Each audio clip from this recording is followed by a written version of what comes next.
everybody. Welcome to It's Not Scary, It's Just Music. It's me, SJ. Hey, welcome to 1991. We're officially 2 years into the 90s decade, and it really feels like we've left the 1980s era behind and we're starting to look towards the future into this brand new decade. And let's be honest, 1991 was a milestone year in the history of music, and obviously we'll talk about that more as we get into our essential albums. But I'm just really excited for us to continue to live out the 90s era and think about how it's going to continue to evolve over the next several years, because as we have said previously, the 90s really starts in one way and ends in a completely different way, probably even more so than the 1980s were, where we started with those sounds in the 1980s of new wave, and by the end it was just full-on alternative rock music, rap was in the mix, everything was different. So I would say that the 90s are even more so that, and 1991 is that springboard that we needed to completely change the game in the world of music again. So I'm excited for us to get going with this one. Before we do move forward, though, I want to remind that if you're interested in listening to any of the tracks that I reference in today's episode, make sure to go check out my essential list, which is linked in the description of this episode, as well as my bigger list, which includes the rest of the album for all of my essentials that I talk about today, my conspicuous absences for this year, as well as all the other albums that I decided to keep for this year that I consider to be meaningful or impactful in some way. So, what are we going to talk about today? As usual, we're going to talk about what's happening in the world of music in 1991. Then we're going to talk about my essential albums for this year and why, and then my conspicuous absences for my essential list this year and why. Surprise, there's actually no check-in this year because we actually do have some video game music soundtracks on our essentials this year, which is the official graduation moment for a check-in. And we're not doing K-pop check-ins until next year, so we're in an in-between period in 1991. So let's get going. What's hot right now? In the world of rap, I would say that first wave of gangster rap is almost over. That initial Public Enemy era, the NWA era, things that were starting with Fat Boys way back in the early 80s, that era is starting to be over at this point in favor of, I would say, a second wave of gangster rap, which hasn't started yet, I don't think, but probably will in the next year or two. And then that, for your frame of reference, will eventually peak with artists such as Tupac Shakur and Notorious B.I.G., but we're not there yet. So alternative rap actually is the only subgenre that's making a lot of noise in 1991, just because Ice Cube has already come out with his first solo album, and we're going to talk about that impact a little bit as we get going with our essential albums. And Public Enemy is also in the mix. So when it comes to gangster rap, it's really just Ice Cube, Ice-T, Public Enemy, and then a bunch of others that are floating below the surface a little bit that are bringing gangster rap along. But for alternative rap, there's the Native Tongues Rap Consortium that's bringing a lot of quality in the alternative rap space, and all the offshoots of them, again, talking about Nation of Islam and the intellectual rap persona, that's really taking hold in the early 90s here. And we'll have an example or two as we get into our essentials. So that's what's going on in the world of rap right now. And then obviously pop rap is just continuing to exist and happen and will always happen forever and ever. So that's not at any point going away. And sometimes it bubbles up, but not necessarily so much in 1991. Next, electronica.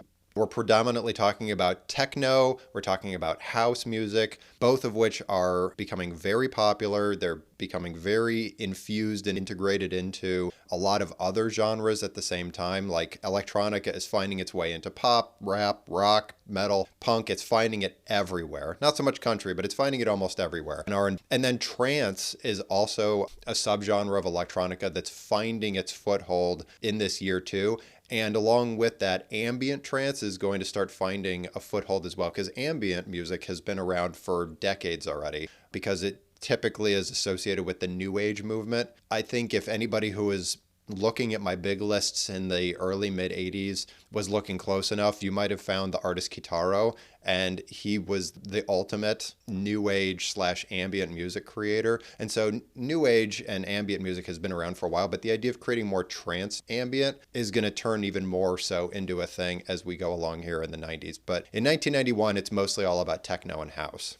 Next, Rock music, grunge and grime are taking over this year. I think if you know anything about the history of music, you know why. We'll get to that when we get to our essentials, obviously. Retro roots rock is also coming alive very much with Pearl Jam, but they're not even the first ones to do it, as we know, because we talked about Widespread Panic a couple episodes ago for 89. So retro roots rock ideas like taking, for example, Allman Brothers sounds from the late 60s, early 70s, even mid-late 70s, is coming forward in these bands in the 90s. And when I say that, it's mostly the sound of the singing. That's the retro part. There's a little bit of the guitar solo work that tends to also come about with roots rock elements, but for the most part, it's just how the singing is being framed out in the songs. As well, slowcore and shoegaze are obviously finding their groove. There was a lot of that in 1990. It's going to keep being a thing over the next several years in the 90s, so we'll keep an eye on that as well. And then neo-psychedelic rock is also finding footholds all over the place in rock music, to include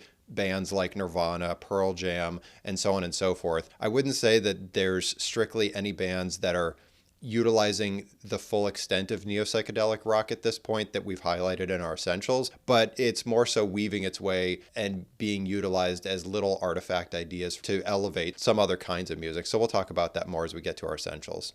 In metal, honestly, I think it's losing its identity a little bit as rock is pulling in a lot of historic metal elements into its music. For example, Nirvana or Pearl Jam or any of the slowcore shoegaze, they're starting to pull in metal ideas. And so the metal major genre is starting to lose a little bit of what makes it distinctive in these moments, especially as, like I said, we get to our essentials and we talk in greater detail about what's going on in that space. But as I said, I think it's starting to lose itself a little bit in the main stage, because obviously death metal, thrash metal, doom metal, all of those conclaves in the world of music will never necessarily go away, and they will continue to be what they are. But as far as highly consumable metal, I think we've kind of lost our way a little bit. So we'll talk about that more in a bit. Punk, also a little bit quiet this year. I think, honestly, it's just brooding and biding its time until it eventually explodes back out onto the scene, and it is everywhere. I think that once we hit Green Day's Dookie, it'll really explode onto the scene again. But for right now, I think it's just hiding away, figuring out what it wants to be next, and we'll certainly see what it is by the time we get there in a couple years.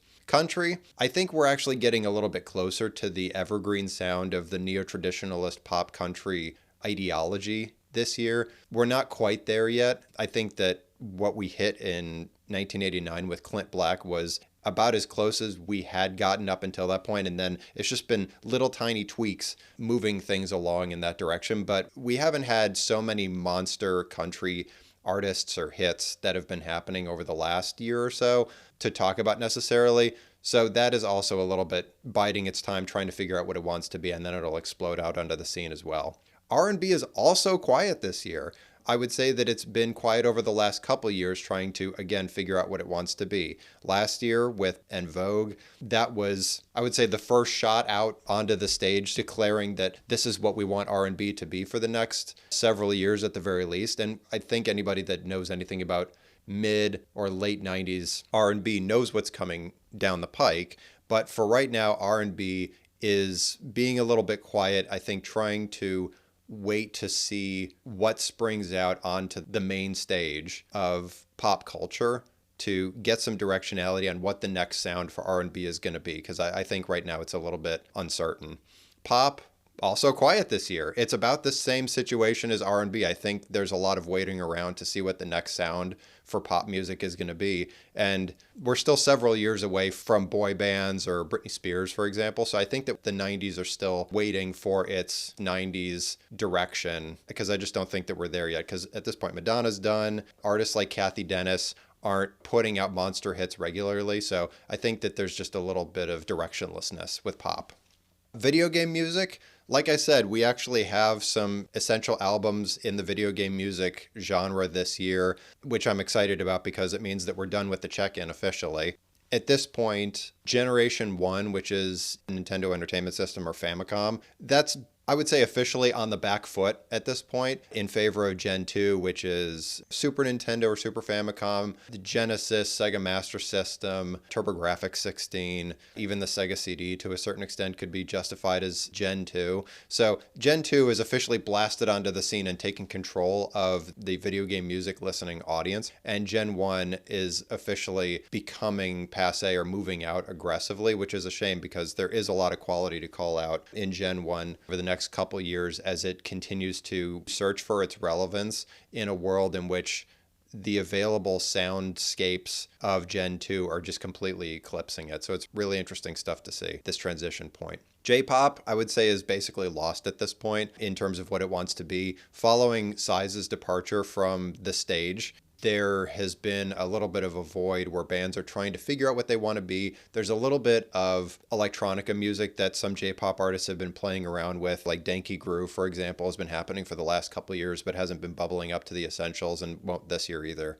And then there's a lot of lo-fi or acoustic music that's been getting generated, some retro folk music that's getting created, but none of it's really hitting to those great heights that Henri did, or really any of those major J-pop idol artists were experiencing in the 80s, or bands like Psy. So I think that they're also a little bit waiting to see what happens next to find that foothold on who's got the great sound that we can all rally around to take us through this next decade. And then, like I said, for K-pop, we're starting it next year, and I don't want to spoil anything, but we are starting with K-pop next year, which is super exciting. So let's now talk about our essential albums for this year and why. So a second ago, I talked about how R&B is looking for its sound. So the first album that we're going to talk about for our essential albums for this year is Boyz II Men, Coolie High Harmony. So this is, I would say, pop, but it's definitely in the vein of R&B/boy band conception. So like I said a second ago, when it comes to both pop music and R&B right now, because in the 90s, those two things start to get very, very, very close to each other. There's a huge piece in the middle between the two sides in this Venn diagram. That Boyz II Men in this case has stepped forward in a way in which they're creating some credibility for boy bands, where in the 80s, with the exception of New Kids on the Block, which I didn't keep any of their albums just because the quality didn't bubble up to that level, but boy bands have been around for a bit at this point, at least since the mid-80s, and one could justify that the Jackson 5 and the Jacksons was a boy band in its own way, but this iteration of boy bands, kicking off with Boyz II Men, which is a pivot from even New Kids on the Block, has considerable R&B harmonies to it. Their harmonies are more in the R&B space. The ballads are definitely more on the R&B side, as we've been listening to the R&B genre in the 80s up until this moment. This is basically just a carryover from that, except there's more of them and there's more harmonies. This album is great, and it is important. I wouldn't say that the singing or the harmonies are hitting the heights that boy bands and R&B artists have hit or will hit down the line. It is really great. I think that they're not totally all the way there yet on the production side, but this is a critical listen nonetheless, just because of the three tracks that I'm going to call out, which is Please Don't Go, Motown Philly, and End of the Road. All three of those were played on the radio 100 million times during the early mid-90s. They were very much in the zeitgeist at the time, and they were played certainly on R&B stations, but also pop stations a lot. This sound was proliferated across all radio stations for all demographics, and were focused very much on teenagers. So this is very much why I call it pop music first, and then R&B boy band secondly. So the interesting thing about Boyz II Men in this case is that they are bringing forward some, I would even say, like barbershop-y elements to the singing,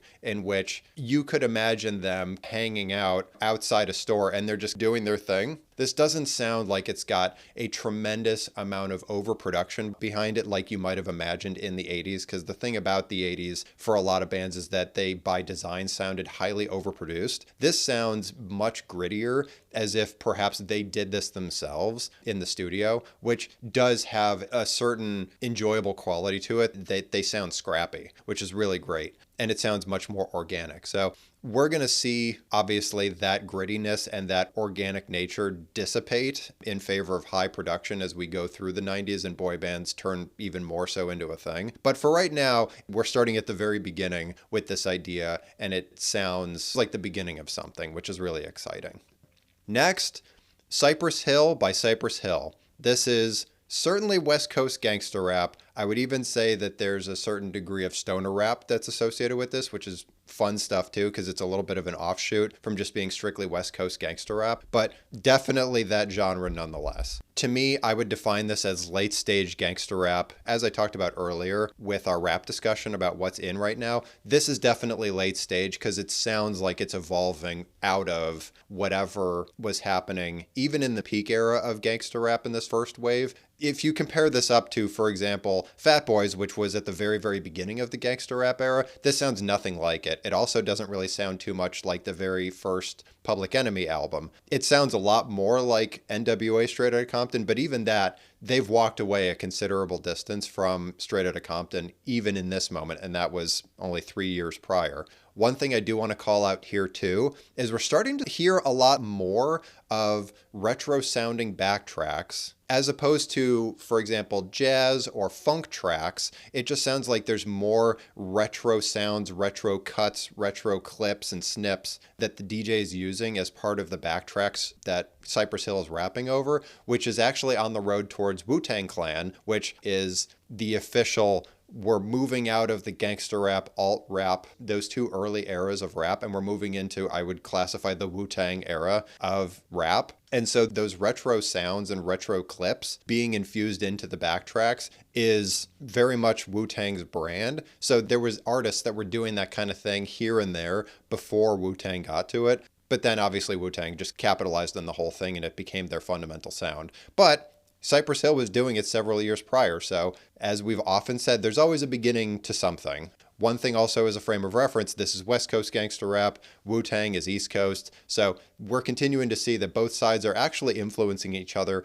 quite a bit, which might go against some of the doctrine or what we in pop culture understand about the push and pull of the West Coast versus East Coast gangster rap events that happened. Because when we get to Biggie and Tupac, that East Coast versus West Coast thing starts to hit a fever pitch. But at least in this moment, it's pretty clear that the two coasts are collaborating with each other and influencing each other pretty extensively. So the tracks I want to call out on this one are How I Could Just Kill a Man, Hand on the Pump, Stoned is the Way of the Walk, and Latin Lingo. So How I Could Just Kill a Man is their big early hit. So you may very well have heard it if you were listening to rap in the early 90s or just incidentally. It's a really great track. All four of those tracks are really fantastic. Cypress Hill has a very particular way of rapping that is like when Beastie Boys were being their most ridiculous in their affectations of their voice. Cypress Hill's just always like that.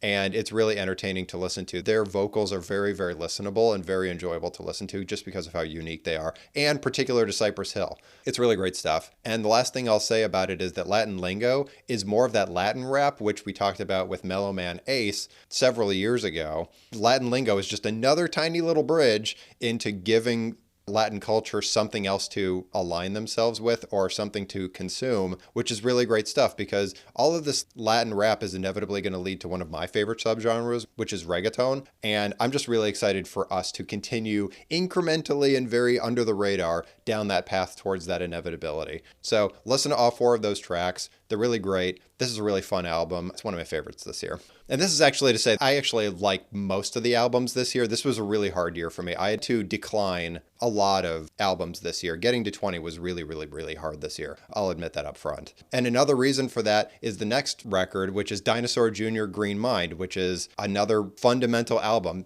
1991 was full of fundamental albums. It was a really, really high challenge trying to figure out which ones to pick. It was really tough. And Green Mind is no exception. It's second wave alternative rock. The tracks I'm going to call out are The Wagon, Puke and Cry, I Live for That Look, and the track Green Mind. The reason that I say that this is at least second wave alt rock is because I think that with Green Mind, alt rock is evolving into its next place, which is, let's even call it third wave alt rock. I'm not really sure what exactly you could call it, but it's definitely not the same thing that Dinosaur Jr. was doing an album or two ago. It's migrating into softer, more acoustic sounds. It's even more atonal than ever before. And I think next year we're going to hit a fever pitch with the atonal sounds when we talk about Pavement. But at the very least in this moment, we've been migrating away from being in tune for at least 5, 6, 7 years at this point in an intentional alt rock way, because obviously punk has always had the majority share and stake in atonal music by design, but alt-rock has been incorporating even more and even more and even more of that lackadaisical, I don't care about playing my instruments well or singing in tune at all idea, and we're just pushing that even further forward this year. It's still a little bit in tune. It's not like we're getting to Pavement where you really can't pick out two notes that go well together across an entire track. We're not totally there yet. But at the very least, I think Dinosaur Jr. Green Mind, being a fundamental album in the discography of Dinosaur Jr., is continuing to push forward towards the next era of alternative rock and away from what even they created in the second wave themselves with Sonic Youth. So we're evolving out of what was and we're going into what's next. And what is next is, like I said, it's softer music. It's a little bit more consumable on the music playing side. It's a little bit more acoustic than that wall of sound that we became accustomed to in the mid-late 80s. And the singing is somehow getting worse in a good way. But it's definitely not going in a way in which you're sitting there and going, yeah, I could really just sit and listen to this because it's really easy to listen to. It's getting increasingly tougher to listen to, for sure, in a really great way. Next is Fishbone, The Reality of My Surroundings. This I would classify as avant rock. And the only reason that I call it avant rock is because it incorporates so many genres into this album that it's very difficult to classify singularly, because there's funk in there, there's ska in there, there's obviously rock, there's a little bit of avant-garde, there's some electronica in there. It's like if you took the Untouchables' Wild Child from 85 and just shoved even more genres into it and then turned the volume up even more. That's kind of like what The Reality of My Surroundings is. It's a really fantastic album, and it's clear that Fishbone has been influenced by the Untouchables. I even think that that's a known and understood thing. The tracks that I'll call out: So Many Millions, Housework, Behavior Control Technician, and Sunless Saturday. There's so many elements here that are influencing likely so many future artists. It's pretty wild. Like I said, Untouchables influenced countless bands of a variety of genres to take the little pieces of what they were doing and turn it into other things, a little bit like Sparks from like 1.5 million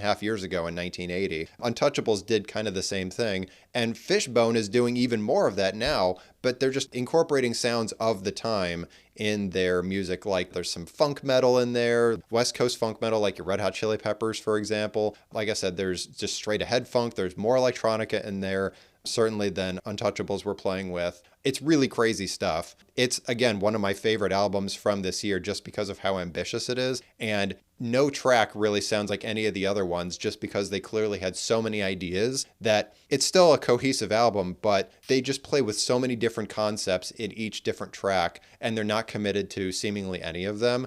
And that to me is always one of the best parts about listening to an album, is just hearing the bounty of creativity that they're putting forward and how ambitious they can be just because they're so confident in what they've got going for themselves. It's really cool stuff. This is a really great album. So wonderful. So give those 4 tracks a listen, and if you like the rest of it, go for it, because the rest of it is about as wild as this. Next, speaking of wild, Lords of Acid, Lust. This is Acid House. I mean, they say Lords of Acid and then we call it Acid House. I think that there's definitely trance components to this also. I'm only going to call out one track here, and if you're into it, go on the rest of the journey, and it's Take Control. So this is Belgian electronica. So we've been talking about where all this electronica has been coming from over the last year, 2, 3, and Belgium is now in the mix. So this is Belgian house music. And like I said, it's on the acid side. And when I say acid, I don't mean the chemical. I mean the actual consumable of acid. It's clear that Lords of Acid are taking a lot of acid. It's also clear that when we say acid house, we're talking about house that is done by and consumed by people that are very heavily on acid. And just listening to Take Control is one of the least drug-induced tracks on the album. So as you listen, you just go deeper and deeper and deeper into your acid trip from a house perspective. And when I say that, I mean, if you are in the club and you're dancing and everybody is on acid, that is very much the vibe that we've got going on here. Like, you listen to this, and even if you're stone cold sober, you're listening to this and thinking, wow, this music is both created by and intended for people that are very deeply on drugs. And the answer is yes, that is very, very true. But having said all of that, it, like I said, is a trance precursor. We're definitely going in the direction of trance music, which is more subdued and more intense music that you can kind of go into a trance listening to. That's why it's called trance. And the thing is that this album too is just both highly insane because of the topics that it discusses, as if you were on acid or some other drug, and all of these wild, inane thoughts were just pulsing through your head as you're listening to this music, as you're dancing around a bunch of other people that are also super high at the same time. But it's also super influential music because Lords of Acid was playing with a lot of wild ideas around house and the rest of electronica and techno that other artists inevitably started to use too. Like, it took house to the next level by infusing a lot of this really ambitious soundscapes into the house conception. So while certainly being very under the influence while they were making this music and for that audience, it also elicited a lot of highly creative, highly ambitious ideas that got infused into this music. And so it is really great. It's just also very crazy. Like I said, listen to Take Control. If you're into what they're doing, listen to the second one. If you're into that, maybe keep going along. But I guarantee you that as you go further and further and further into this drug trip of an album, it will start to get even more insane, and maybe you eventually get turned off by it. Maybe you don't. Maybe you're totally into acid house and you had no idea. But either way, I guarantee you that it does get wilder as you listen to it further. So enjoy the trip. Next is Marty Stuart, Tempted. So this is roots rock, rockabilly, country music, string band music, old time music. He hits everything. I mean, it's clear that Marty Stuart is a student of music, and he understands it very well and understands how it all weaves together, or at least he understands how all of those genres feed off of each other, lead to one another, connect with each other, and how they can be fused together in order to create a highly complex sound, first of all. Second of all, it sounds like, considering all of that, he is either limiting himself or being limited by the expectations of this album in Tempted. Like, it sounds a lot more poppy than I perceive he wants it to be. I can't exactly tell you why that's the truth, but I detect it in the fact that he's playing with a lot of really dynamic ideas, and he's weaving some of these subgenres into one another in some of these tracks so flawlessly that I don't want to say necessarily that this music is beneath him by how it is coming across, but he's clearly got a lot more to give than just what this is. But having said that, it's still a great album despite that. So I'm Blue, I'm Lonesome, Tempted, the track, and Burn Me Down. So Tempted and Burn Me Down, Tempted specifically is his big hit from this era, and then Burn Me Down is also a really great and impactful track from this era of Marty Stuart too. Because when I say this era of Marty Stuart is still a thing even today, and he's still fantastic as an artist. This is just this era of Marty Stuart, but he's continued to be Marty Stuart in various different packages for several decades. So like I said, he's incorporating rockabilly into this. He's incorporating country into this. There's string band components to it, like old time music infused all over the place. This reminds me a little bit of Dwight Yoakam, where also Dwight Yoakam was doing more relatable, consumable country music, but it's clear that he had a lot more that he could give under the surface. This would be like if Alison Krauss, for example, was doing more consumable neo-traditionalist country. Like, you could detect that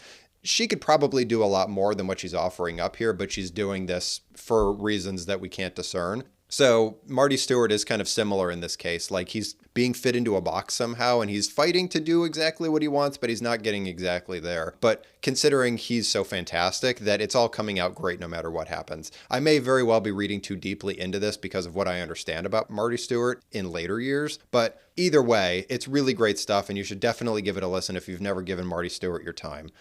Next, Massive Attack, Blue Lines. So this is trip hop, and we haven't been talking about trip hop so much as a full idea. We've been hinting at it and maybe talking about it for 2 or 3 seconds here and there, but Massive Attack Blue Lines is the first official step forward of trip hop being its own discernible thing that wasn't an offhanded track or an offhanded idea from some other hip hop artist or DJ or rap artist or what have you. Like the whole album is like this. The tracks I'll call out specifically: Safe from Harm, Blue Lines, the track, and Five Man Army. Taking those 3 tracks into account, which I would encourage you to listen to perhaps even before you listen to this part that I'm going to explain what trip hop is, just to ground yourself a little bit, or listen to this afterward. It's really up to you. But this is the beginning of trip hop in earnest. And how we define trip hop is it's got several key components to it that define it as such. So one is there is turntablism or record scratching that exists as part of it. There's a little bit of an electronica component to it. There is haunting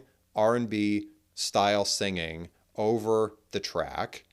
And there's a certain degree of new wave hopelessness to it. There's like a vacuum to it where it sounds a little bit like concurrently singing in like a smoke-filled nightclub and also like you're in a dark hallway. There's something about it that's extraordinarily haunting, usually. And some of that perhaps can come about because of the DJing or the electronica component to it or the carry forwards from new wave. But you take that and then you take the funk style vocals that piece it together and the turntablism, and you make this very intriguing, interesting package that becomes what we know to be trip hop, because it sounds like hip hop, but you're tripping out on drugs. So if you go and listen to Safe from Harm, that will give you a sense for, at the very least, what the fundamentals of trip hop are, because as we go along in the process and we get even more into Massive Attack, Tricky, Portishead, these huge tent poles of trip hop as we progress through the 90s, you'll see how the sound continues to evolve and shore up into one homogeneous ball that's called trip hop. But in this moment, in these early days, you can still kind of slice out all the genres that were mushed together in order to make this new sound. You could still pick out the funk, you could pick out the DJing and the turntablism, you could pick out the electronica, you could pick out all these little things and say, oh yeah, I can kind of hear how it comes together. Because eventually it's going to be so fused together, it'll be hard to separate it out. So right now, Safe from Harm is a good way to give you that indication. Blue Lines and Five Man Army are really great, not only as tracks, but also because they're collaborations with Tricky, which is, again, one of the other major paragons of trip hop. And so this was just a really early spotlight for not just Massive Attack, but also for Tricky. So give those a listen. This is the beginning. We're going to keep going down this trip hop lane for at least the next several years. So enjoy it as we come to it, because I think I've said previously that I'm highly biased towards trip hop. It's one of my favorite genres that I came across organically, which is rare for me. So I'll try to do what I can to be as unbiased as I can, but go enjoy some trip hop because it's really mellow and really fun stuff.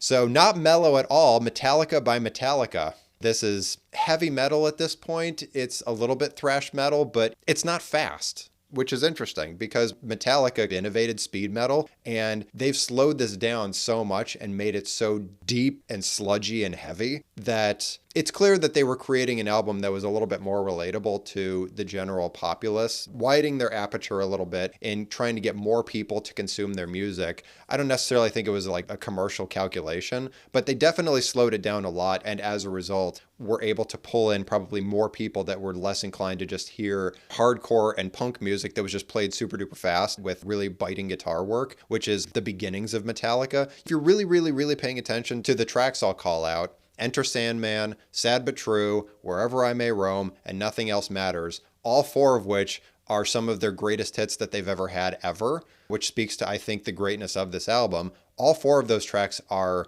slow, they're intense, and probably are more on the hard rock side and less on the strict heavy metal side. It's definitely not on the thrash metal side. It's not speed metal at all because they're pretty slowed down. But even when you're listening to those, you could kind of still sort of hear the punk influences from how they play the music and how James Hetfield, who is the lead singer of Metallica, is singing, and it still a little bit kind of sounds like punk music sometimes. He's got those affectations where you could definitely hearken back to, oh, it's clear that they started off in a punk headspace and then they have just progressed from there, which they did. It's actually really interesting to witness that. I think we were talking about in the beginning of Metallica with their first album, Kill 'Em All. They were going super fast. They were still playing like punk music, but it was just a little bit heavier guitar work that sounded more on the metal side than the punk side. And then they a little bit lost their way a little bit. They got through Master of Puppets, so they got it back on top of the mountain for themselves. And then with this album, Metallica, they've clearly made a lot of stylistic decisions that have put them in this moment that are all working for them, clearly, but they've pretty much walked away from what they were doing all the way at the beginning of their run, which is super interesting because this clearly all works for them. And like I said, it's slowed way, way down. There's a lot more pop hooks to it than there ever have been before. And despite the fact that it still sounds a little bit punk and hardcore, this is very consumable for the masses, which is really interesting stuff. I also think that we haven't talked too much too, because there hasn't been a lot of albums that have bubbled up in this space. There's some emo components to this. Sad But True and Nothing Else Matters really have some proto emo rock music elements that eventually other bands like Linkin Park, for example, will carry forward. But in this moment, it's still just integrated as one-off ideas that made this wonderful album that has so much greatness in it. And I honor that Metallica has, kind of like The Cure, continued to aggressively ask themselves, how do they continue to push their sound into the next direction, in the next place, and become even better than they have been before, and live out whatever goal they had of connecting with their material, connecting with their feelings that elicited this music, connecting with their audience. They're clearly still very aggressively asking themselves those questions. And this album being such a pinnacle for them so many years after their first one speaks to that ambition and that courage. And so for that, I honor them on going on that journey for themselves. So that's just really great stuff. And let's be honest, the album is really great too. Like I said, 4 humongous hits. So give that a listen because it's probably some of their best ever and ever will be.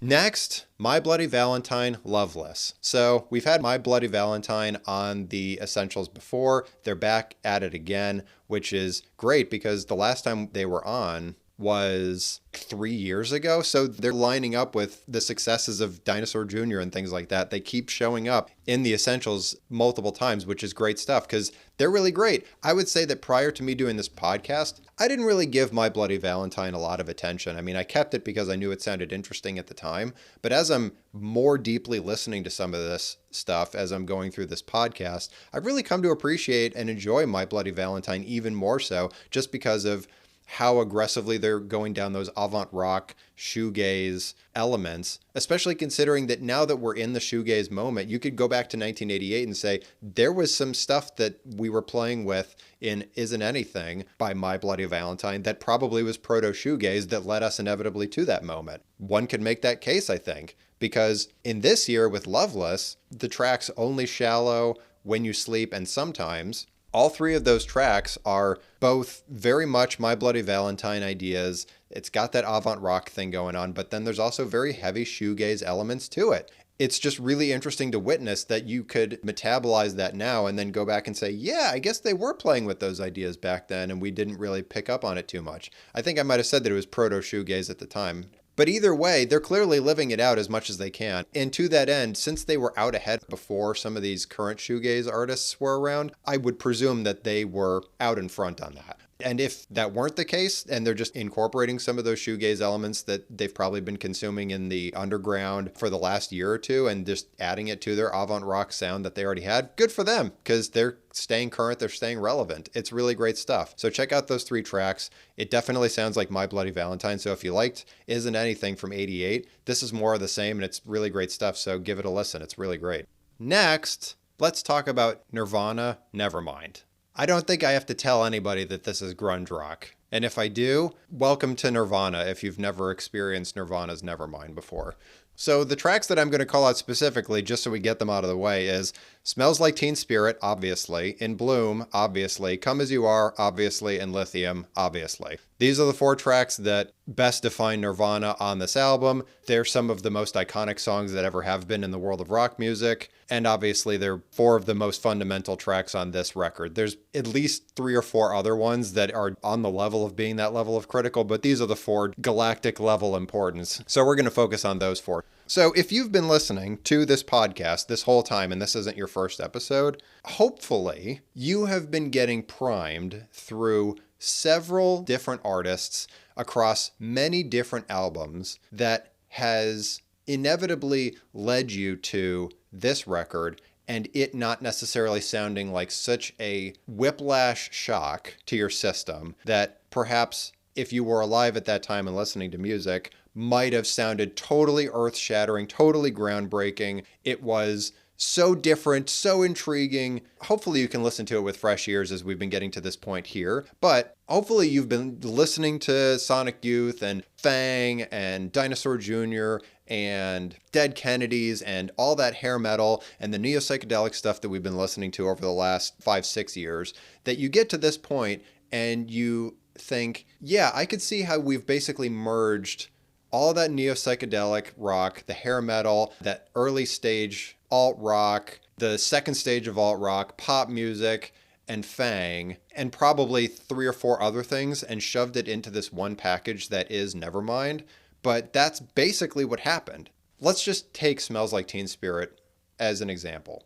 The way that I think about making some of this music is like cooking, because it's art, right? It's the same kind of idea. That if you were going to make a highly complicated dish that infused several different cuisines into one idea, it would probably take you a very, very, very long time to plan it out, to intricately take each of the different cuisines' components and then put it together very delicately and with intentionality, and then present it to yourself or to whomever you're cooking the meal for. And it could have taken you hours and hours and hours and hours in order to make it, because it was just so complex, so complicated.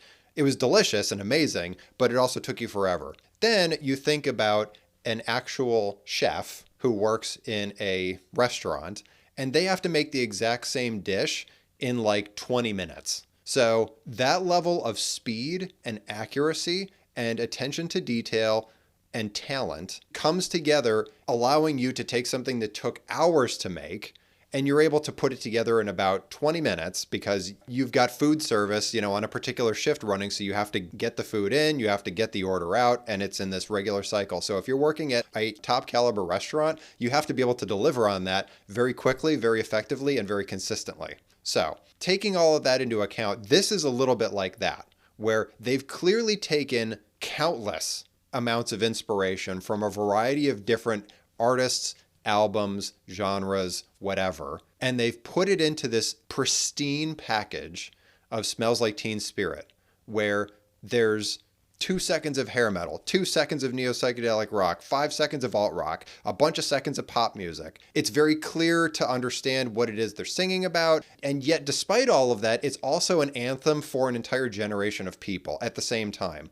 At this point, listening to all this music, I don't always presume that artists are this calculated, because when it comes to making some of this music, sometimes it's just whatever in your body, and you're essentially using all the rocket fuel that you've been absorbing across all of these different artists that you've been consuming for years and years and years, and then the inspiration just comes to you, and then you organically just start playing the guitar riff to Smells Like Teen Spirit, and it just starts happening. Right? So sometimes it's a little bit spontaneous like that. And in retrospect, you go, yeah, we were amazing. We knew everything that we were doing. I put this one little guitar riff in there as a callback to this artist, like, fine. But despite all of that, it's literal, actual, literal genius.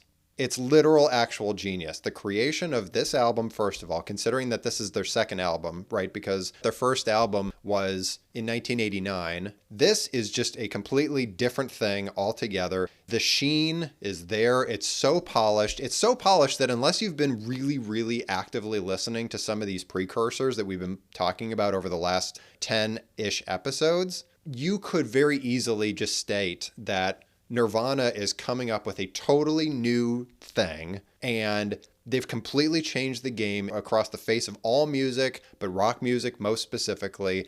And there is a reason why so many bands just completely abandoned what they were doing and started to think about what Nirvana was bringing to the table with grunge and grime music, that it is literal genius no matter which way you look at it. Like if they did it by accident, genius. If they calculated the whole thing out, literal actual genius. It's genius. It's just genius. Kurt Cobain, genius. Dave Grohl, genius. Chris, genius. Pat, genius. Chad, like they're all geniuses. It's kind of astounding that Kurt and Dave and Chris they had it. They understood it. It made sense to them. And I think that a lot of people will put a lot on the shoulders of Kurt Cobain in this case, which rightly so. He's an absolute icon. He even in death continues to be an absolute icon and will always be for his contributions to the world of rock music. And if you listened to the interview that I did with Sammy Town from Fang, we a little bit talked about Kurt Cobain and how there was that push and pull of how he wanted to really be committed to his region of the counterculture space, and how Smells Like Teen Spirit specifically, and then the rest of Nevermind, exploded the band into these completely like mythological places. And I'm sure that that was a lot to manage and a lot to take, because it did completely change the face of all music and all rock music, at least in the Western world, for ages and ages and ages. Like, if it weren't for that, we probably would have gone in a completely different trajectory as humans playing music in Western society, and then by proxy Eastern society. Like, it would have been totally different.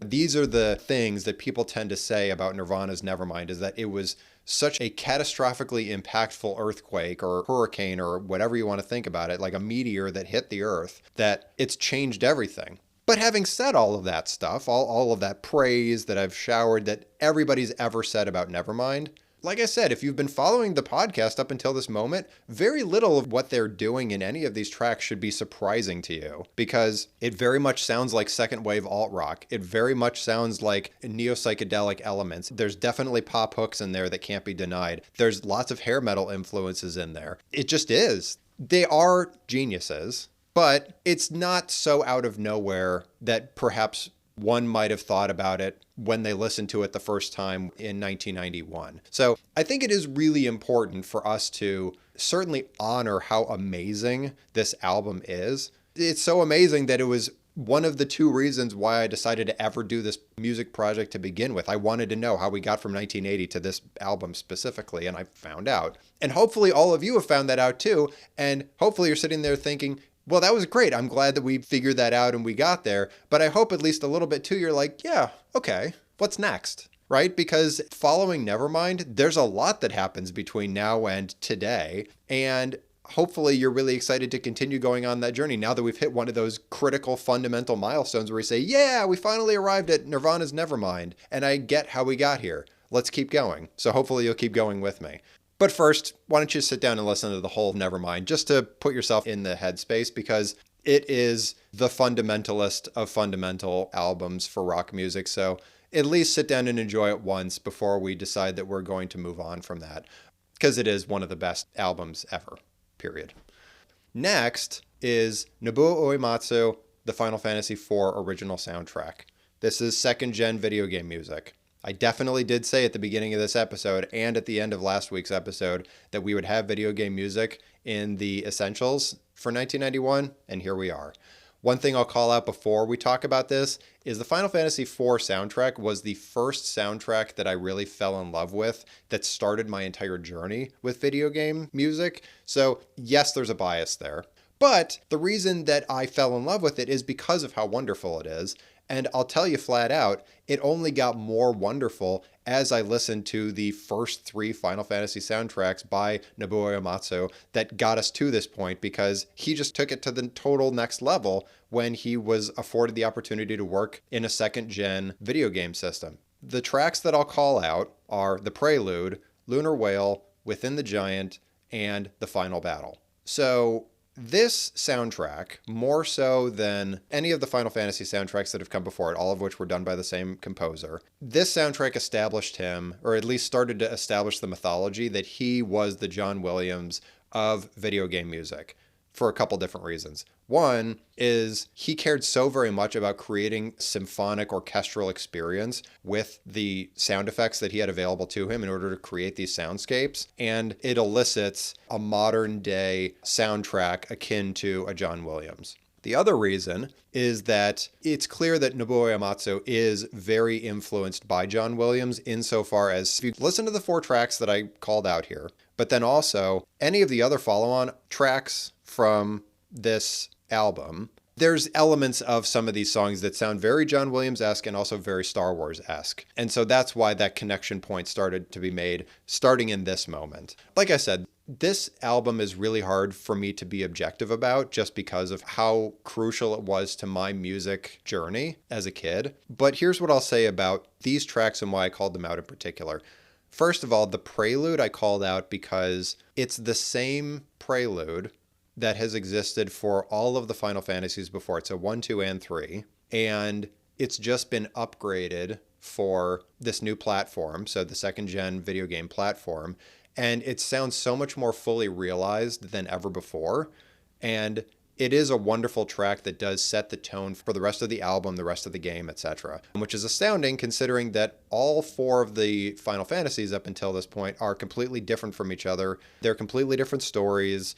They take place in different worlds. It's the same format, but they're totally different characters, totally different ideas. So the fact that he could still utilize this prelude in a way that begins the story of Final Fantasy IV is really amazing and speaks to his genius. And then Lunar Whale within the Giant and the final battle are essentially the last 3 of the last 5 tracks on the whole album. So they take place at the very end of the game. And there's some of the greatest music that is on the album, which is why I called it out in particular. Lunar Whale is interesting because there's a lot of artifacts within Japanese role-playing games. There's music that you're listening to when you're traveling over the world. There's music that you listen to when you're in towns. There's music you're listening to when you're in a battle or when you're in some kind of conveyance, like something that's flying or something that's riding around along the ground. And then different areas that you go into that might have different vibes to them.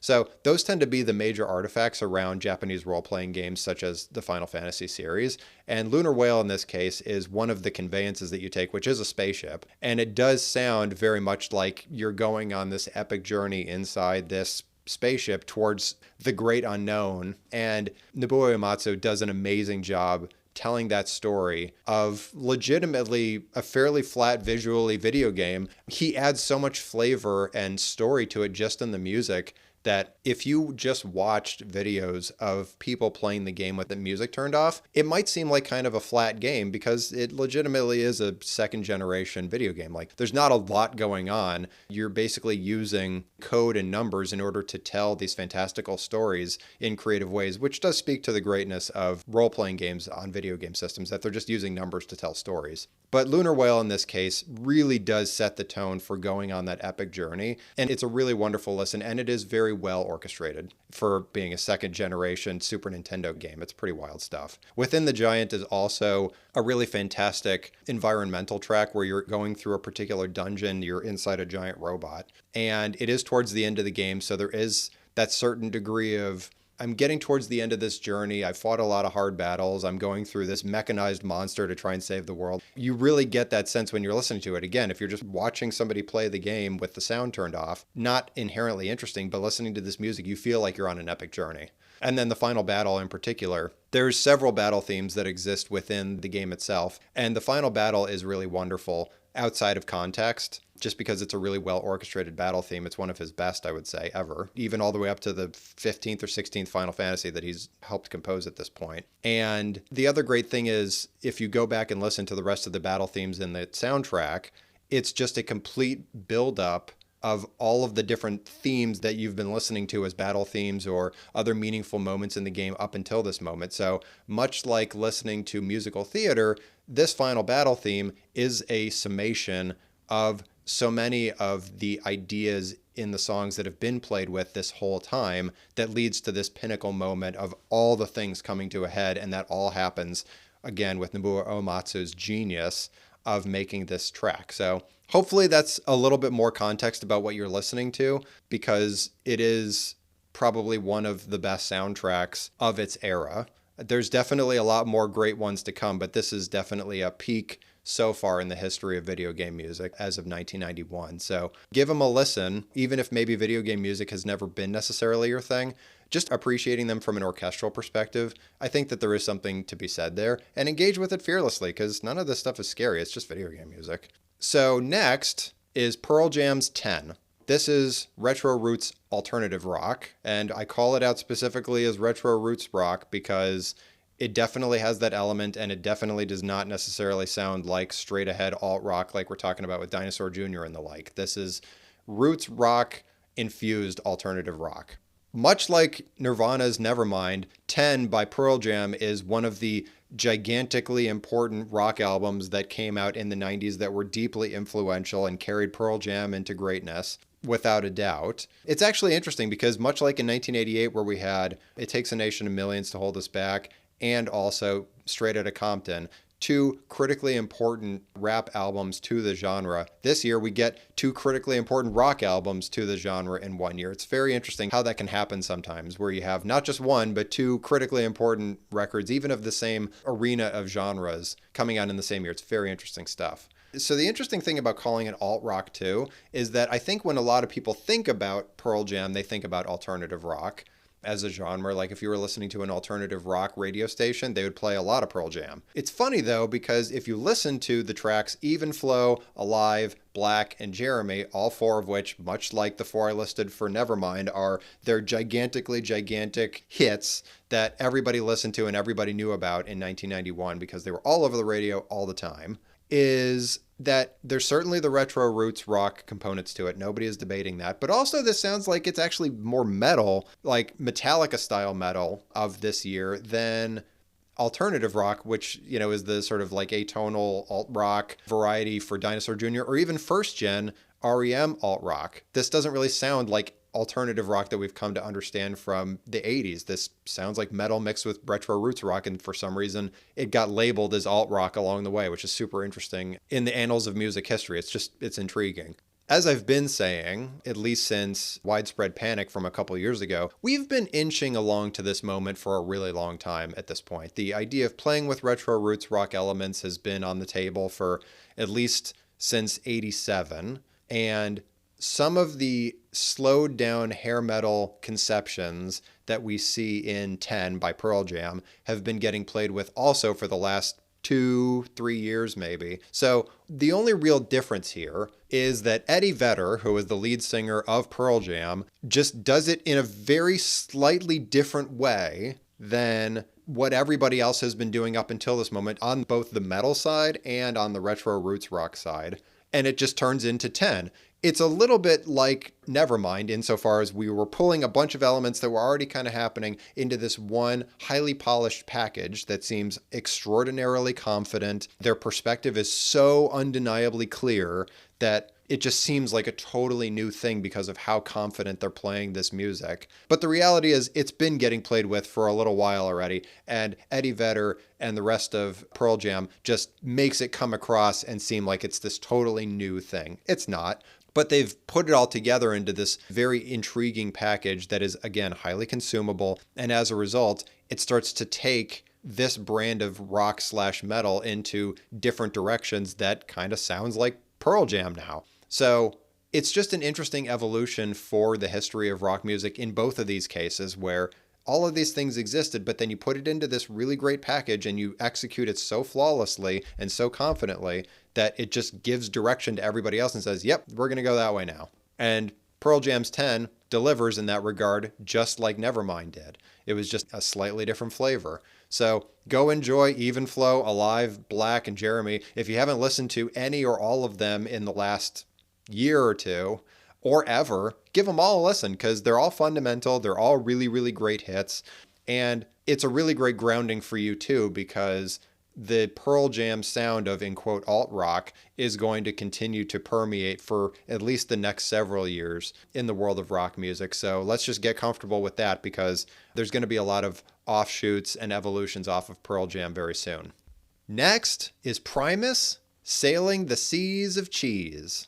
This is avant rock, absolutely. I don't think there's an easier way to classify Primus than something that is avant-garde but clearly rock music at the same time. And I'll talk about that a little bit here in a second. So the tracks that I call out, Here Come the Bastards, Jerry Was a Race Car Driver, and Tommy the Cat.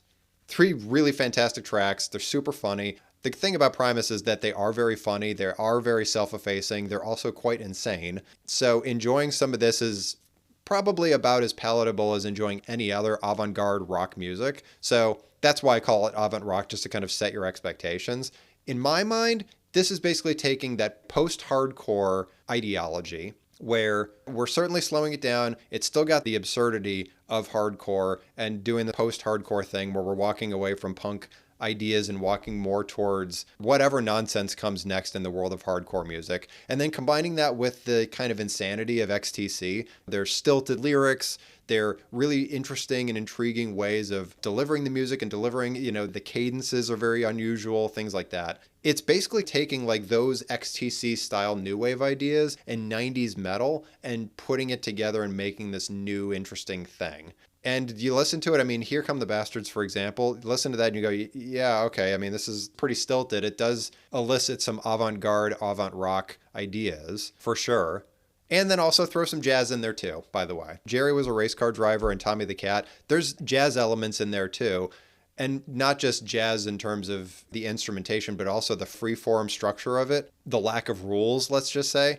It's pretty out there stuff. Still palatable. In a way, it elicits a little bit the Raincoats for me from 1979, 1980. Like, it elicits that for me where it's played very interestingly. That doesn't sound like they're necessarily committed to making highly consumable music. There's no real hooks there. It's just really avant-garde stuff. And there's, like I said, post-hardcore metal rock elements to it that add that extra flavor, and also that little new wave thing that's thrown in there too. It's really intriguing stuff. It's definitely one of the most interesting listens of the year. And so give those 3 tracks a listen. I might even say just start with Here Come the Bastards. If you like that, give the next one a shot and then give the next one a shot. Like I said, it's not the easiest listen, but still fun nonetheless. And Primus is influential in its own way, bringing about more things like this down the line that perhaps start to even and smooth out a little bit more. But in this moment, there's just so many ideas getting thrown left and right, and they're committed to none of them, that you really have to kind of sit there and really process what's happening. Because if you can take enough of a step back to really just listen to the whole thing rather than trying to find the hooks and get a foothold in what you're listening to and just sort of enjoy it, it is really great stuff. So I'd challenge you and encourage you to give it a listen. Next, Public Enemy, Apocalypse 91, The Enemy Strikes Black. This is East Coast gangster rap, definitely, but there's also a lot of turntablism in here, which is, I'll be honest, why it's here. The rap component to this, not super interesting. But the thing is that Public Enemy identifies the fact that house music is starting to become a thing. Turntablism has really exploded since their first album. And so the fact that they're leaning so heavily into turntablism, DJing, and other electronica artifacts to help boost up what Chuck D and Flava Flav are doing is super ambitious. And I love that for them, just because their prior album, the last album or two that they've had, not super interesting, because I think I had mentioned last year with Fear of a Black Planet in 1990, it was a conspicuous absence, that I said that they were kind of leveling off a little bit. And I was curious if they were done creatively, like they had hit their peak. And as I had said in that episode, you'd never as a consumer want to be thinking that. Like as an artist, you don't want to invite your listeners to start questioning if you have nothing left in the tank to give and you're just going to keep going over these same ideas. And to me, the fact that they decided to pivot a little bit into investing more in Terminator X and the turntablism aspects of their music so that they're creating more electronica style rap is a super ambitious, intriguing moment for them in their history, because it's clear that they are not done. And they do still have more that they want to do, and they do still have more ideas, and they are still open to whatever is out there in order to help get their message to more people. So it's incredibly heartening that Public Enemy has made that pivot so that they can retain their relevance in the early 90s to a degree that as gangster rap is starting to fall off a little bit, at least that first wave of it, that they've decided to pivot into what's more current and what's more fresh and leap back out in front a little bit and say, you know, we're taking charge of the electronica rap turntablism idea. Was super ambitious and courageous, and also very thoughtful of them that they decided that that was the place that they wanted to go. So again, I'm not totally sure if it was calculated for all of those reasons, but the fact that it did happen was very smart on their side, where they kind of thought that maybe they were stagnating a little bit, and so they turned everything on its head.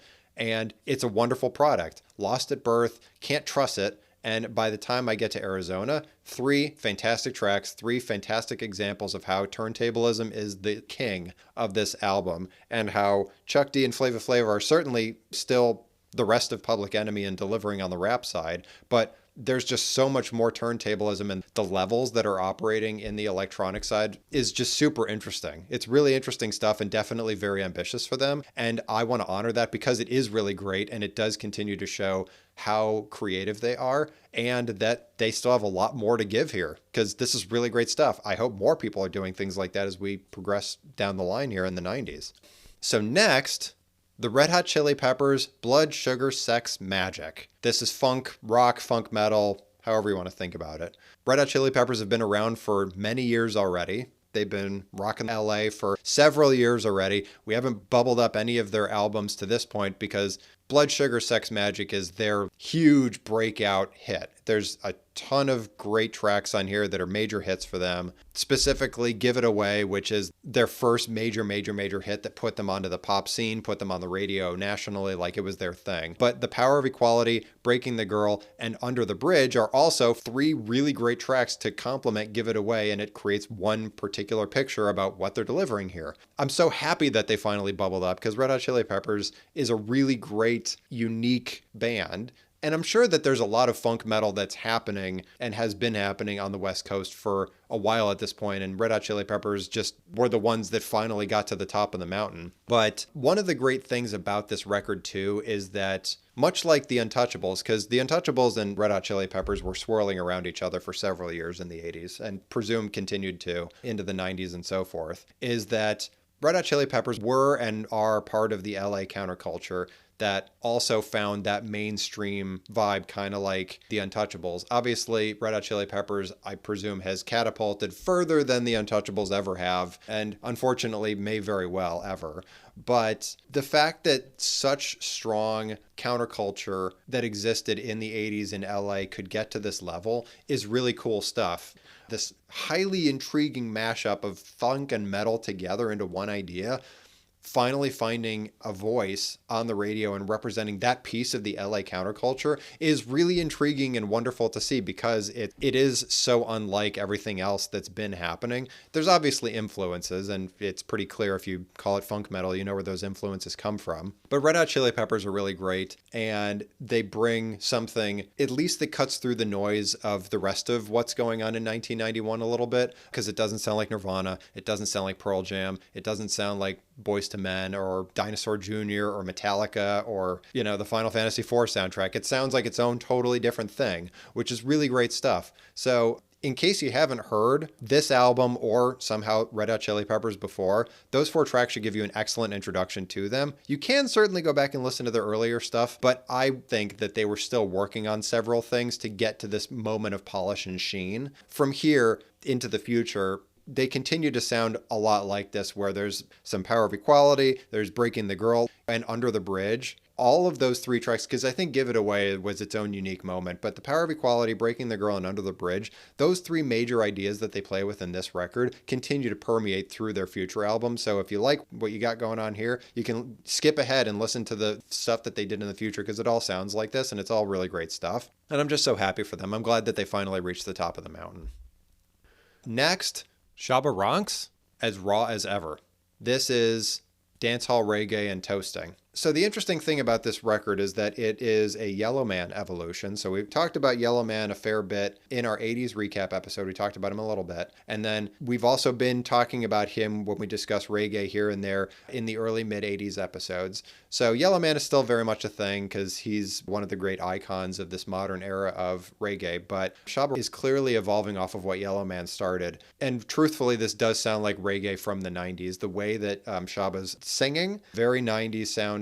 You probably can mistake him for a lot of reggae artists in the 90s. The beats in this album are fantastic. They're definitely evolving off of the kind of dub that was happening in the early mid 80s, and we've arrived at this moment that has a little bit of reggaeton to it. Like when we talk about reggaeton as an idea like 10 years from now, stuff that Shabba was doing right here is that kind of stuff. So it's super innovative stuff. We haven't really been hearing a lot of these kinds of sounds, like that kind of singing or these kinds of beats before this. There might have been 1 or 2 here and there, like Yellow Man might have played with a couple, and Padobontan might have been playing with a couple of these, but for the most part, this is a leap forward for sure. It's a big jump forward for reggae. And there's a lot of rapping in this too. Like most of what he's doing in these tracks in the toasting side sounds very rap oriented, which is really cool stuff because it is starting to merge those two universes even more so together of current era reggae and rap starting to get really close to each other because that is what the eventuality of reggae is and reggaeton. There's a lot of rapping going on. So the tracks Trailer Load of Girls, Woman Tangle, House Call, and The Jam,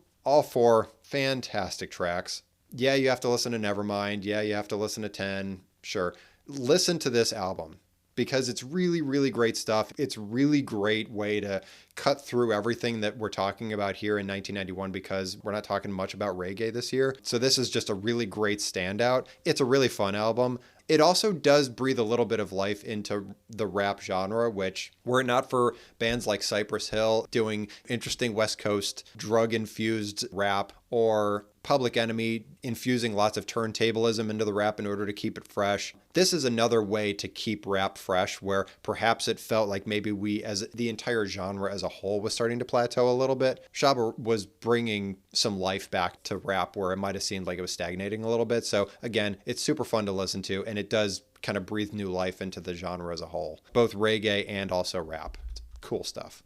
Next, Slint Spiderland. So this is slowcore and shoegaze. This is very much a post-Fang band. Like, if there was a clearer sign that you needed that Fang influenced things like slowcore, this is literally just slapping you in the face. It's so clear, like Breadcrumb Trail, Washer, and Good Morning Captain are three great, excellent tracks on this, but Nosferatu Man sounds like Fang. Period. It's modern day and it's shoegaze, but you could tell the Fang influences. It's definitely that vibe of punk music so clearly. It's also clear that shoegaze is really starting to take a solid shape now, more so than it ever has before, because that's sort of the directionality that all of these genres take, is that they start to get more of a sheen on them, more of a polish, and they start to become a little bit more homogenous where it's hard to really detect where their origin points came from. So the origin points are starting to lose themselves a little bit, where shoegaze is just becoming more of its own thing and slowcore is becoming also more of its own thing, where you don't really think about how hardcore or post-hardcore was its predecessors or anything that influenced shoegaze. This is just becoming more of its own thing. So this is a really short album. It's like 6-7 tracks. I called out 4 of them. So these 4 tracks are mostly the album. So if you like these 4 tracks and you just want to pick up the rest of them, there's only a couple more. So listen to the whole thing. It's really great stuff. This is another one of my favorites for the year. Next, let's talk about Temple of the Dog by Temple of the Dog. This is also vaguely defined as alternative rock as well. The interesting thing about Temple of the Dog is that they are a supergroup comprised of several people that eventually became famous really shortly after this. So the people that call out in particular are Eddie Vedder from Pearl Jam, and then also one or more people from Soundgarden. So 2 very famous bands from the early mid-90s. A lot of their components came together for this album before either band became wildly famous. And the fun thing is that it's a really great early snapshot of 90s alternative rock music, or how pop culture has defined alternative rock music. I still define it as that retro roots rock, alt rock idea, that whole thing that comes forward with Pearl Jam and then all the other offshoots that come thereafter, like Soundgarden, for example. The retro influences in this album are really clear. I would say they're probably even more clear in this album than 10, that had a little bit more polish on it, and as a result, it's harder to detect those little slice-offs of where this part came from and that part came from. Temple of the Dog has a lot of retro roots elements to it. Like I said before, calling out Allman Brothers, Jimi Hendrix influences are really palatable here. You can really detect them here. The tracks Say Hello to Heaven, Hunger Strike, and Times of Trouble, all 3 of those tracks are really great examples of how Temple of the Dog as a supergroup is being influenced by those retro roots rock ideas and adding in vaguely alternative rock elements to it to help drive this new sound that 10 takes over and then all the bands thereafter that take over, Soundgarden included. The fun thing about this album too is that it definitely does sound like if Soundgarden came out with an album and then the lead singer was just Eddie Vedder. So it's really fun to hear that interesting mashup between these two very iconic 90s bands shoved together into one idea. It's just a fun little ride for anybody that's a big fan of 90s music. And if you've heard Temple of the Dog already, this isn't a surprise to you. But if you haven't, it's a really fun additional album on top of Nevermind and 10 that really helps ground you in early 90s rock music, just because of the many influences that go into even this album. And like I said, it's a little less cooked and polished than 10 is, and Nevermind is especially. So you can really tease out what are the current elements being used, what are the retro elements being used, and how is that getting put together into this new idea. It's interesting stuff. Next, Smashing Pumpkins, Gish. This is also that vague definition of alt-rock. I think this is actually closer to alt-rock in the variety of Dinosaur Jr. than perhaps Pearl Jam or Soundgarden are. This is more alt-rock than that. This is Smashing Pumpkins' first album. It really establishes them. We've talked a little bit over the last few episodes about how there's sounds that are coming out that sound akin to Smashing Pumpkins and Billy Corgan specifically. And Billy Corgan is just now on the scene, so he's officially kind of taking charge of that sound, that perspective, that bounty of creativity, and making it be defined as the Smashing Pumpkins way of doing things. Their confidence and their clarity in their vision is clear. Like, Billy Corgan clearly has untold amounts of creativity swirling around in his head, and ushering this in as the head of the band is undeniable. Gish is a really great album. I know that there's a lot more coming down the pike from them, but I Am One, Rhinoceros, Bury Me, and Crush are all 4 huge tracks for them, wildly famous. There's more to come down the pike for Smashing Pumpkins that will also be as famous, if not even more so than this. But at least for right now, Gish is a really strong first album for any artist, and it really does explode Smashing Pumpkins right out onto the scene for sure. The influences that I'll call out here a little bit beyond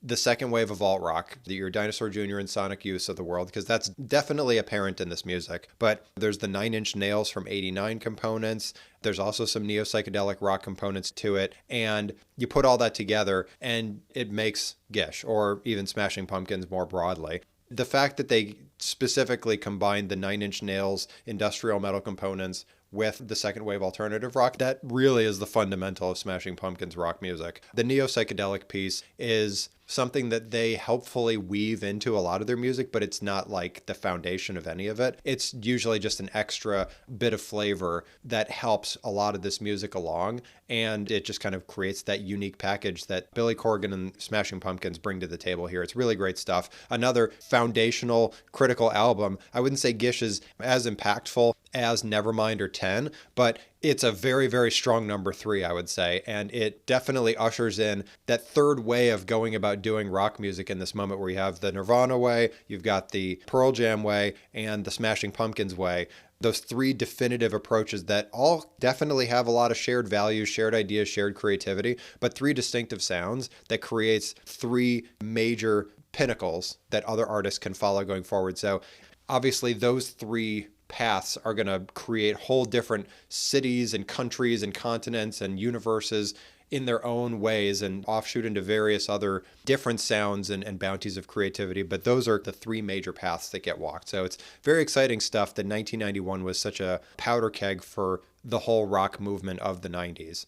And then finally, another video game soundtrack. So the Super Earth Defense 4 soundtrack by Tsukasa Tawada. The reason that this is on here, because where we've been talking about Final Fantasy franchise for a long time, we've been talking about the Mega Man franchise for a long time, and we haven't really brought up any other video game music up until this moment. And the reason that this one jumps out in particular is, first of all, it's second-gen video game music, so it's on the Super Nintendo, and it is so ambitious in the quality of its music that it's hard to leave this one off the list for a couple of reasons. One, creatively, this seemed like it happened in a vacuum, where there wasn't a lot of strong quality of music in this genre of video games, which is two-dimensional airplane shooting games. Like, if you want to think about Galaga, for anybody that's really, really ancient, where that was a top-down view, there's this other genre of video games where it was this side view of an airplane or a spaceship or something else that was shooting enemies down, and the screen was just moving automatically, and it was your responsibility to just keep shooting things as they were coming along to you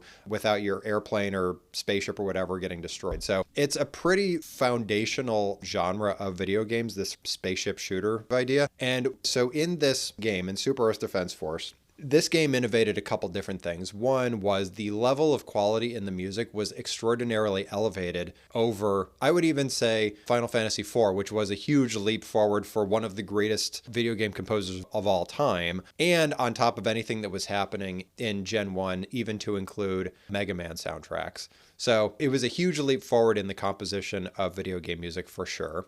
And then two, it did this very interesting thing in which the music itself, a little bit like Final Fantasy IV, but even more so, builds upon itself in a very logical progression because the game is very linear. Like there's a first stage and a second stage and a third and fourth and fifth until you get to the end. And it's kind of a continuous game. And the music changes every single time you go to a new stage. And each stage, the music builds upon itself, where the first stage's music is fairly simple, and then it progressively gets more and more complicated. And the music builds upon itself until the very last stage, which seems like an amalgamation of all of the music put together into this opus moment. It's really interesting stuff. The complexity is so undeniable in the soundtrack. So the tracks I'm going to call out specifically: Midnight Intercept, Naval Battle, Premonition, and Armed Satellite. So Midnight Intercept is like the second stage, Naval Battle is like the third, Premonition is the fourth or fifth, and then Armed Satellite is the last stage. And so you have to listen to them in that order because that is the order in which they happen in the game. And you can really detect as you listen through that they do build upon each other until you get to Armed Satellite, which is a gathering together of all of the previous songs together into this final stage song. It's really interesting stuff. It definitely is a cut above all the other soundtracks that came out that year, all the ones that came before it. I would even say that leaving aside the ambition of having to create an entire symphonic, wide-sweeping soundtrack like the Final Fantasy IV soundtrack for a game that legitimately is like a movie in how long it is, and there's degrees of drama to it. This is a lot more of a straightforward game, like you could even say like a Super Mario Brothers kind of style platform game that's very straightforward. And the fact that they infused so thoughtfully this music into it and let Tsukasa Tawada just go to town on the soundtrack is super interesting. I don't think that Jellicoe, as the company that made this, needed to do that, and they just let him go, and it's really great stuff. Can't speak highly enough about this one. It's just a really great moment in video game music history, kind of like Final Fantasy IV. 1991 on the whole was a fantastic year for music. There was just so much going on, and like I said, I really struggled to get to a top 20 because there were at least 20 more albums that I was aggressively considering from my big list, putting into this list, and it was a really hard choice on which ones to keep and which ones to not put on the list, to a degree that some of my conspicuous absences, which I'm going to talk about here in a second, are just heartbreaks that I had because they didn't get to that height that some of these others got to for 1991, which was an incredibly dense year for music. So having said that, let's talk about our conspicuous absences. First is DJ Jazzy Jeff and the Fresh Prince, Home Base. This is pop rap. The thing about this album that's a heartbreak for me is that Summertime, first of all, Summertime is like DJ Jazzy Jeff and the Fresh Prince's second major hit, and it was probably even bigger of a hit than Parents Just Don't Understand from their previous album. And there's also 3 or 4 lesser known hits that are on this album that are all really great. It's just not as ambitious as some of these other albums were. Even we're talking about Boyz II Men in the R&B space or Cypress Hill. Cypress Hill was way out ahead. Their perspective was so much clearer. There weren't a lot of misses on the album. And then, like I said, with Public Enemy, the ambition of infusing so much of that turntablism into it made Home Base seem a little bit behind step and not challenging themselves nearly as hard. I think Summertime as a track is one of the great early 90s rap tracks, and that can't be denied. I mean, I'm sure that it wove its way through radio stations endlessly, and I am absolutely certain it put Fresh Prince on the map even more so than Parents Just Don't Understand did, and ushered in so much of his fame to come. But it just wasn't as thoughtful as some of these ultra thoughtful albums that we put on the Essential list were that year. And similarly, Ice Cube Death Certificate is the next album on our conspicuous absences. Again, really great album. I mean, Ice Cube is one of the best rappers there ever has been. And unlike America's Most Wanted, which was his first solo album, this one is basically more of the same of that. He's leaning more so into solidifying his listener base and giving them more of what they want. It's a little bit more homogeneous than America's Most Wanted was. He did more collaborations like Flava Flav and Yo-Yo and Chuck D. And in Death Certificate, not so much. And you could detect that it was really just kind of him. I question why. I question how. How is it that he was coming out of NWA and America's Most Wanted, like solidifying his position as one of the key figures in gangster rap and the history of all rap? And then with Death Certificate, things kind of went quiet for him, and he just put out additional things that seemed like just extra tracks that America's Most Wanted didn't have, and he just created a side B for all this stuff. It is still great because it's Ice Cube, but it's not hitting the heights for sure. Next, Ice-T, OG Original Gangster. I think that Ice-T has exclusively been on our conspicuous absences this whole time, which does make me sad because I do like Ice-T as a person. I like him as a rapper, but I think that this would have been the closest he could have gotten to getting on the essential list. But again, it was such a stacked year that there was so many amazing albums, even in the rap space, that drown out Original Gangster. And Original Gangster is a really excellent album. It's probably his best, at least up until this point, because he's really finding that balance between infusing some of the rock elements that he's been playing with for a long time and the metal elements. And he's found the balance between not being so dirty and not being totally clean either. And it's also a little bit self-effacing. He's clearly coming into his maturity as an artist too. Like all of that was happening there. It's just, again, he got crushed under the weight of this year. So it's mostly a circumstantial thing because it's a really great album too. Definitely more ambitious than Death Certificate by Ice Cube for sure. And also Home Base by DJ Jazzy Jeff and the Fresh Prince. OG Original Gangster was the closest. Next, the Mega Man 4 soundtrack by Minae Fujii and Yasuaki Fujita. So Yasuaki Fujita was one of the composers from the Mega Man 3 soundtrack, came back for the 4 soundtrack and matched up with Minae Fujii. And it's first gen video game music, as all the Mega Mans have been up until this point, until we get to Mega Man 7. And that's the first one that's on Super Nintendo. So we're actually still several Mega Mans behind before Capcom decides to put a Mega Man on the second gen system, which kind of says to you also how behind Capcom and the Mega Man franchise is from getting with current times, just as a frame of reference. The reason that this is on our conspicuous absences is the Mega Man 4 soundtrack is probably the best one ever. It's got the strongest amount of quality in the different stages of the different bosses, the end game stages, in this case, Dr. Wily and Dr. Cossack, both of which had great music in some of their stages, and eventually was remixed in the 2000s when they re-released these games on the PlayStation 2. And the remixes are really great too.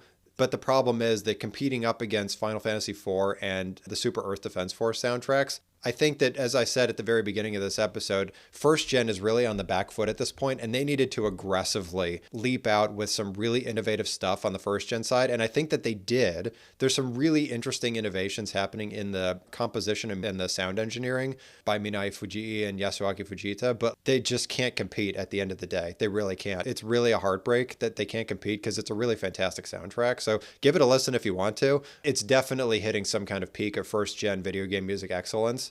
So if you want to bask in that and enjoy it because you really like chiptunes and stuff like that, it's a great soundtrack. But again, it just got really close, but it couldn't quite compete. And then finally, Pam Tillis, Put Yourself in My Place. It's neo-traditionalist country. Honestly, again, it's really great stuff. Pam Tillis is a fantastic singer.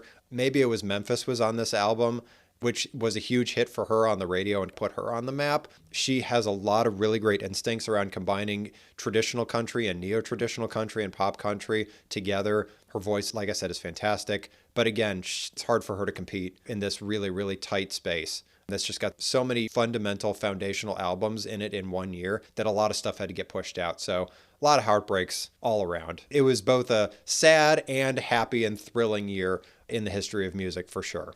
Having said that, what did you agree with for this year? I mean, I talked a lot about rock music to include Nirvana's Nevermind. Were there things about it that you didn't think about before, or things that I talked about it and you didn't agree with it, or you thought I should have talked about it even more than I did, or you disagreed that Soundgarden was an unknown when Temple of the Dog came out, or that Boys to Men was some sort of new era for boy bands? I think that's kind of an agreed upon, understood thing. But you could also disagree with it because a lot of this stuff is really subjective, and considering the sort of Big Bang or hurricane season style metaphors that we've been using here, there's always earlier iterations, there's always beginnings of something, there's always subatomic things that are happening around our awareness that eventually coalesces into things we can see and hear. So What am I missing? I'm sure I'm missing some stuff. I always miss some stuff.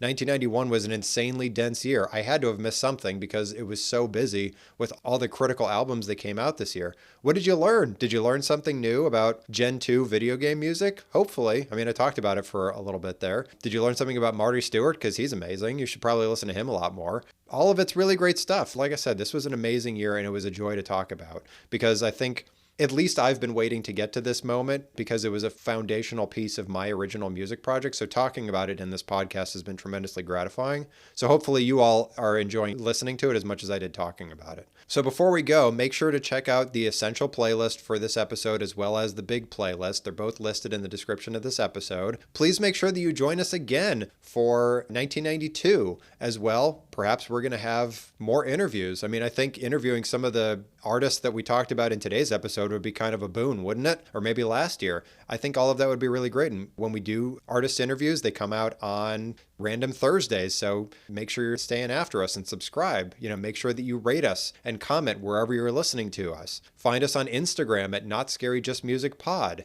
And make sure that you tell literally everybody that you know because 1991 is one of the most critically important years in the history of Western music as a whole, at least in the modern era of humanity. So tell everybody. I wouldn't tell nobody because I think at least somebody probably needs to know in case they have never listened to music from 1991 before. And if they haven't, then get them to listen to it because even if it's not their vibe or they've never been exposed to it, then you can be that helping hand for them in order to get them interested and intrigued and curious about some of this music that either they didn't think about before or maybe they felt too intimidated to get involved with because it happened 30 plus years ago. But just make sure to remind them as you're talking to them that none of this stuff is scary. It's just music. Thanks for listening, everybody.